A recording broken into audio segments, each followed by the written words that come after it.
Hey guys, it is Chad here from the Battle Warrior Podcast, and I'm just letting all you listeners know that the Battle Warrior Podcast episodes will be available across all podcast platforms, guys. So sit back, relax, and enjoy this brand new episode today.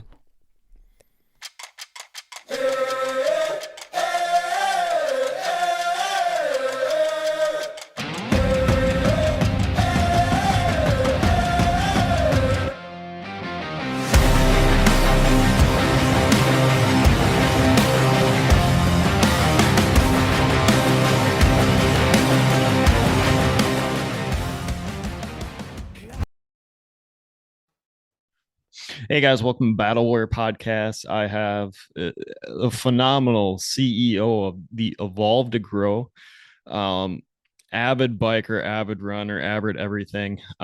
Tristan, welcome to the podcast. Thank you very much for having me. Looking forward to having a chat today. Oh, absolutely, man. We have a whole list of stuff to go through here, and we were talking before hitting record. I'm like, we're talking, you're like, dude, and I brought up a run in a marathon, whatever. You're like, oh, here's my prep, whatever. And we started talking, and I'm like, what the hell? Let's just do a freaking podcast on running. Yeah, why not? Why not? Because there's so much to talk about there in terms of what's going on in your brain, injuries, pushing ourselves. There's so much to chat about there. And for me, it's we're talking about like a rehabbing and injuries and all that stuff. And both of us technically were injured this year. Mine was in January, coming off of my last year season where I kind of pushed the button like an idiot.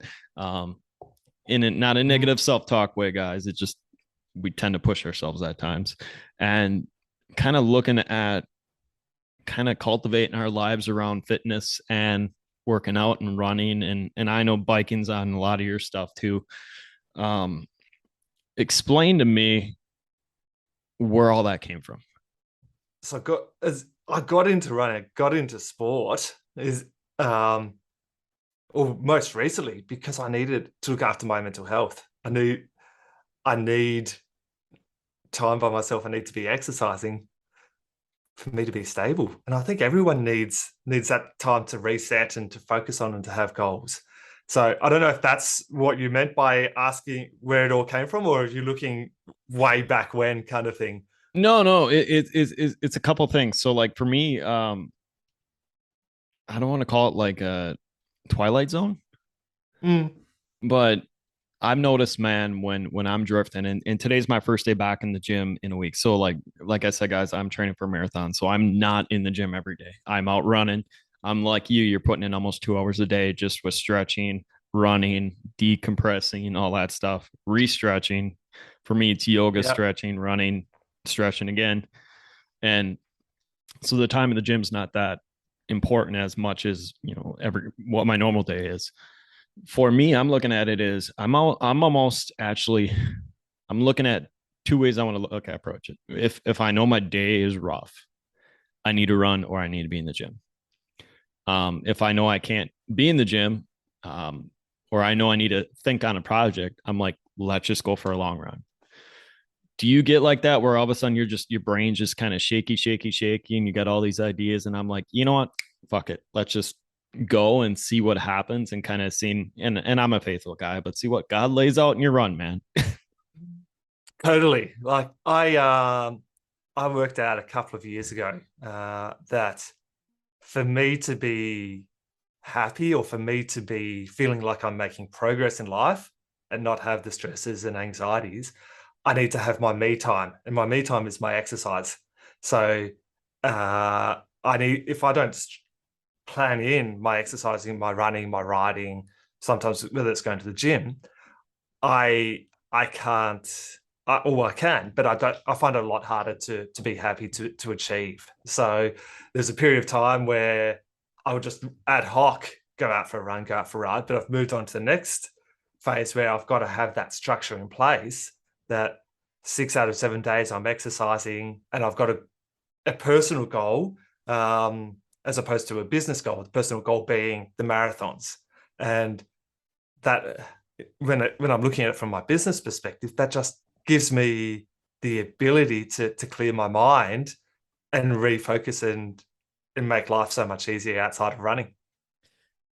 Yeah, I looked at it, yeah, I think without stuttering too much here, I'm trying to wrap my head around it. And I'm gonna say I know the feeling you have, and I know the reasons why I'm doing it. It's pretty much the same thing with it. What people look at, they're like, "Hey man, you're just running," and I'm Mhm. like, "Whoa, whoa, whoa, whoa, whoa!" Like, time out here, back up. They're like, "What you running for?" I'm like, "Well, first and foremost, we have the nutrition of our lives. We got to make sure that's fine. We got to make sure our Mhm. heads in the right space. Secondly, you do the same goal planning as you do running, you do in business. And third, you have that. And I don't know if you run the same way I do, but like I have my headset in. So all of a sudden you get the, hey, at every mile marker, you're on pace for blah, blah. The girl kicks in and tells you where you're on pace for. And all of a sudden now the goal setting kicks in where you're like, oh, wait a minute, I'm close to it. And you start just pushing and pushing and pushing. For me, last year during the half marathon, I was very open with people and say, they're like, why did you run a half? I'm like, well, if I can't withstand the training for the half and the discipline for the half and finish in the half and the beating and the pain and all that stuff, how am I going to run a business? And Mhm. for me now, I look at it, I'm still looking at that same evolution or that same theory into the full. Um, but it's more of an in-depth one. So like, every driven person has a certain number they want to get to. And I'm like, okay, just for giggles, I'm like, how many people finish a half? They're like, I think it was 1% worldwide. Okay, how many people Yep. finish a full? And we Probably joke half around, a it's, percent. yeah, 0.01%. Oh, really? Wow. I'm like, and I'm addicted to 1% just in general, not income or whatever. It's like if I know Mm. physically I'm nailing it with this, I'm nailing it with that, I'm nailing with this. Eventually, I'll be there with the income. That's just how I look at it. And I'm like, holy crap, I'm separating myself from everyone. Mm. And are you doing So it? Oh, I'm sorry. Go ahead. you're about to ask, am I doing it in a similar way? Yeah. So with my marathon times, I'm like, cool. 1% of whatever it is, 1% of the world completes a marathon. I'm not interested in that. I'm interested in being in that top 1% that actually completes a marathon because otherwise I'm just an also ran. So, because there's a whole heap that are doing it just for participation and just to tick it off. But I'm like, I want the challenge. I need something to work towards. And I'm just outside of that top 1% at the moment. And my injury that I've been dealing with has actually been messing with my head. I'm like, am I actually going to hit that target? So, and I need to go back to the drawing board and find another way to get my body right. But it's all about you correlating between business and the personal goals. I find I test my mental strength and mental aptitude on the personal goals, the fitness goals. I'm like, if I can achieve it on the personal side, why can't I just apply that methodology to business? Yeah. And it's really cool how it relates to just the basics of it. Everyone's like, how do you run? Mm. I'm like, you put one foot in front of the other In foot front of another. and then you keep going. They're like, for 10 miles? I'm like, no, no, no. Like, back it up. It's like all you think about is 3 feet that are in between you. One more Yeah. step, one more step, one more step. And eventually you're 10 miles in. Mm. The human mind is very good at thinking big picture, what the end goal is, but or knowing that there's an end goal, but we're terrible at breaking it down into steps. So once we work out how to break our end goal down into steps, whether it's running or whether it's business or whether it's a goal in life, that's what makes a difference and allows us to achieve. It's about breaking it down into very short-term goals and knowing that once we achieve one goal, that'll get us closer to the next goal, which will get us closer to the end goal, which is 3 feet at a time, then 1 mile, then 2 miles, then 5 miles, then 10 miles. And like, cool, let's rinse and repeat tomorrow and the day after. And we're slowly building up our fitness to be able to achieve it and slowly building up our mental strength. It's not going out there and trying to achieve that end goal straight away. Yeah. And I don't want to say it's a discipline and a toughness. I look at the toughness. It's you're seasoning your brain to withstand the storms is the best way of saying it. Yep. Yep. Yep. And teaching ourselves that we don't go out and achieve that end goal straight away, that there's actually hard work between now and then. And I look at it this way too. So breaking it down, just kind of mentally, and I'm already assuming I'm finishing. That's just the way I'm looking at it. That's how I'm Yeah. planning on it. And I'm gonna look at it this way at the end to be like, okay, so like I said, I'm in the middle of show season with my business, and everyone would be like, oh, you're traveling here, oh, the gas prices here, oh, this, and we can go through a million of lists of why people don't want to do it. I'm sitting there, I'm like, all right, cool, let's go. And you show up, you're like, and it's really weird sometimes this occurs, but like the last one, it was me in another booth. That's it. In front of Mhm. like 2,000 people. And I'm like, all right. I'm like, where's my booth? They're like, well, you're over in the corner. I'm like, right next to everyone? Yeah. In my mind, I'm like, all right, dude, you ran a race already. You went through all this training. All right, set her up. Let's go. Who's gonna hurt you? And I think what it is just the basics in the foundational work of just fitness. Obviously, yes, my faith's really involved with that, but I'm looking at fitness as the number two. So like my solid number two is just tweaking everything. If I didn't have that, you'd be crippling up in those situations. Yeah, totally. And this is about going back to think we think other people care or think more about us than they actually do. So at the end of the day, it's only us that cares about ourselves. The others, it's the perception. So just get out. For me, it's like get out and do that. Who cares what other people think about you? Think about you because at the end of the day, they're going to forget about you 9 times out of 10, 5 minutes later. Yeah, that's 100% truth. We had 1,500 people stop near the booth or walk by the booth. We had 5 people that came back and repeated. Yeah. That's not even 1%. I mean, mind you, okay, guys, it was a different situation, whatever. But it's quite funny because it's like not even 1% remember who the hell you were after our hour and a half race. Yeah. You're That's like, it. oh, that's a dude. Oh, okay. Otherwise, everyone's like, oh, we're going home. See, everyone forgot already. So we have to do it for whatever it is, business, life, sports. We're doing it for ourselves, not to impress others. We're doing it to look after ourselves. And once we realize that, life's going to be so much easier. Exactly. And that's where my brain woke up this January. And I'm gonna swing back to like these masterminds and stuff. And I know you deal with Mm. your business involves with a lot of um, large business owners and all that stuff. And I'm going, like I said, I'm going through your checklist. But the best thing that I look at it is how do you tell your clients when all of a sudden the aha moment kicks in and they realize, and I'm gonna use this for example, like you're sitting in a crowd at a mastermind, and all of a sudden the stories start adding up with the person on stage, and you get a glimpse where someone's like, "Go backstage, just go, during the break, go check out the stairs or whatever," and they allow you Mm. in, and you get to know these people, and then you realize you're the same as the people. The breakthrough that occurs. So with your clients, do they have that aha moment where the breakthrough just starts coming across, and all of a sudden now they just kick in a different gear? Yes. Um, to different extents. So I was thinking off on a slightly different tangent. People put other people on a pedestal, like as in the person on the stage is on a pedestal.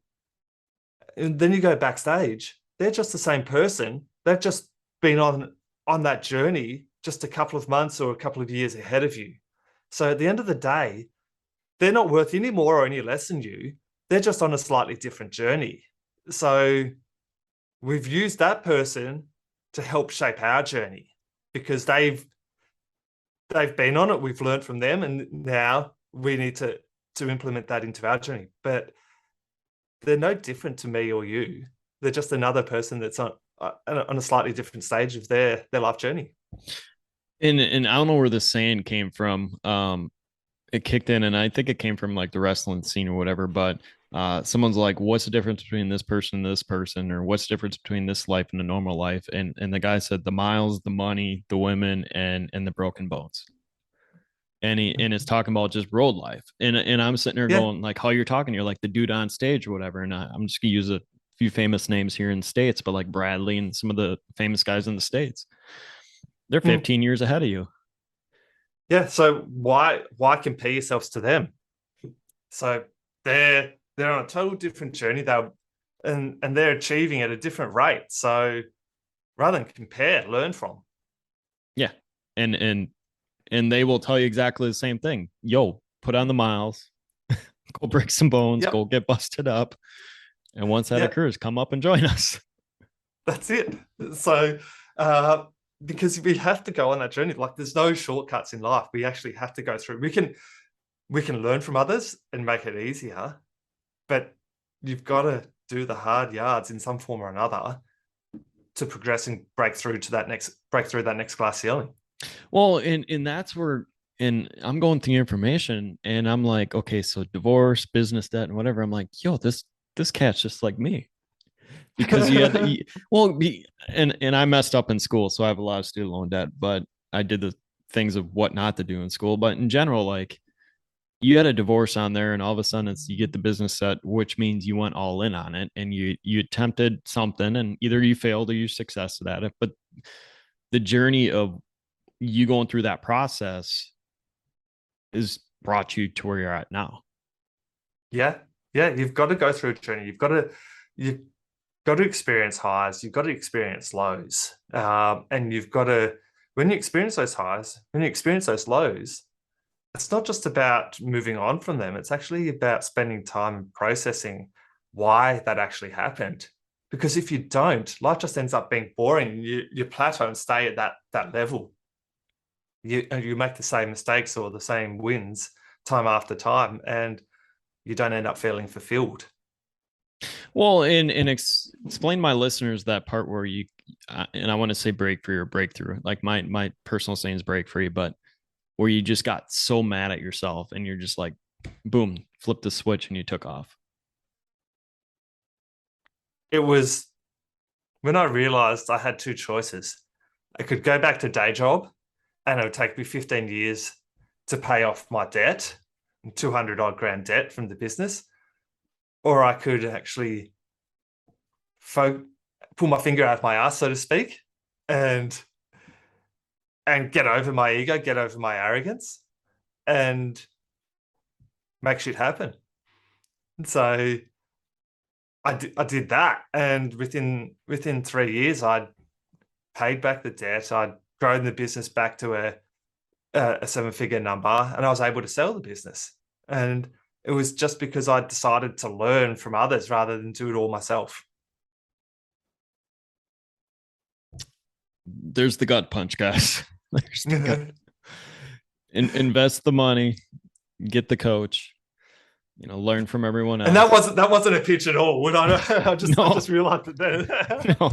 So no, trust me, man. I'm totally chuckling on that one just because I kind of had that moment too where it's like, okay, how much is this crap do you have to, and and as business owners, guys, we are the toughest on our own self. So I could sit here and say crap and whatever words, idiot, whatever to our own self. That's just I'm a tough love dude. So like if I say to myself I won't do it again or whatever, but for me it's like you can spend instead of just testing it out, seeing what people feel, try it again or whatever. But the thing that there's two things that I know, at least on my side, I'm sure it's your side. Actually, three things. Actually, two, sorry. Spend the money to get to the masterminds. So like whatever seminar, courses, whoever it is, teachings, people, you have to pay to play and you have to pay to get in the room. That's the way I look at it. Number two, just be genuine with them. Like, don't be a different person. So, like I walk around in a hoodie at times during the winter, just a real soft hoodie and khaki jeans, because that's who I am.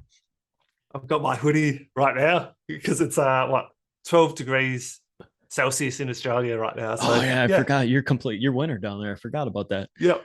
And then number one is just go all in on your dreams, man. Like follow through is the biggest thing. Pulling out all, I guess, what's it like? making sure you don't have any other exit plan. If you and this is you've got to be all in. If you're not all in, you're going to get yourself into trouble. And have people in your corner that actually believe in you. That's the second one. Yeah. You don't need to Yes. crave. You don't need to go out and beg for people. They will see and they'll come in. Like you put in the hard Mm. work and you do it by yourself, people will start to notice and they will say, "All right, man, keep going, keep going, keep going." Yep. Yeah, exactly. So you have to be all in. And once you're all in, and this is all about your vision, like what your ultimate objective is. If you don't have clarity on that, you're not all in. And you're only doing a half-assed effort. And you may or may not achieve because of that. Well, in the thing for me, in guys, it will change at times. But for me, the big one that woke me up is I can build a business and I can be like some of my friends and be in the mountains on a Wednesday and Mm.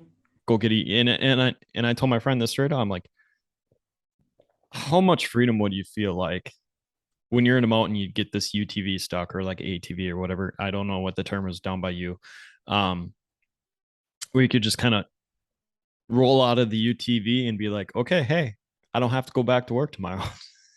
I mean, yes, you have your business, I get it, but just in general, Yeah. it's like you busted your butt just to go travel for the summer and Yeah. and put the time in, and that's what I'm doing. And obviously, yeah, guys, when you start adding stuff in the pot, it's okay. Now, how do I get my parents?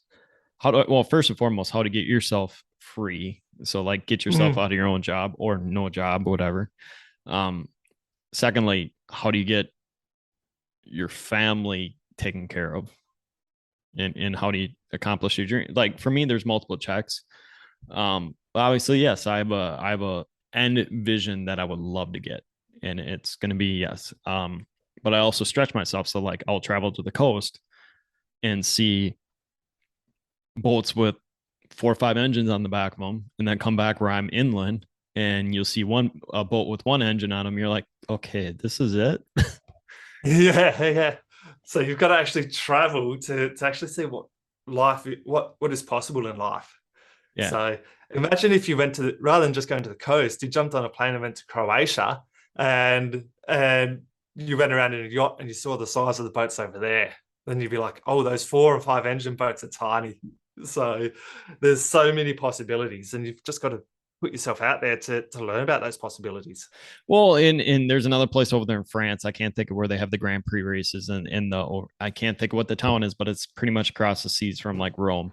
And Yeah, that's where everyone is with the yachts, with the like the Cairns. I think it's CANN. I might be wrong. Yeah. yeah, it's where all the billionaire are, Yep. and yeah, Yeah. Yeah. Right. Pocono, Yeah. Right next to Monaco.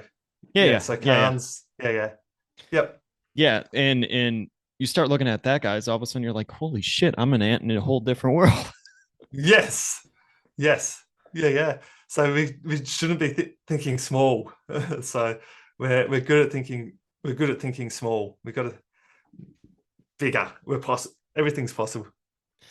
Well, that's awesome, man. And honestly, I'm gonna end it because we gave so much value in 25 minutes. And Awesome. I'm Thank you like, very yo, much for having me, man. yeah, no problem. Where can everyone reach you? um, Google me, Tristan Wright, Evolve to Grow. That's probably the easiest way. My website's evolvetogrow.com.au. You can find me on Facebook, LinkedIn, whatever. All right, no problem, man. Thank you very much. And welcome. You're welcome back anytime, man. Cheers, buddy. Yeah.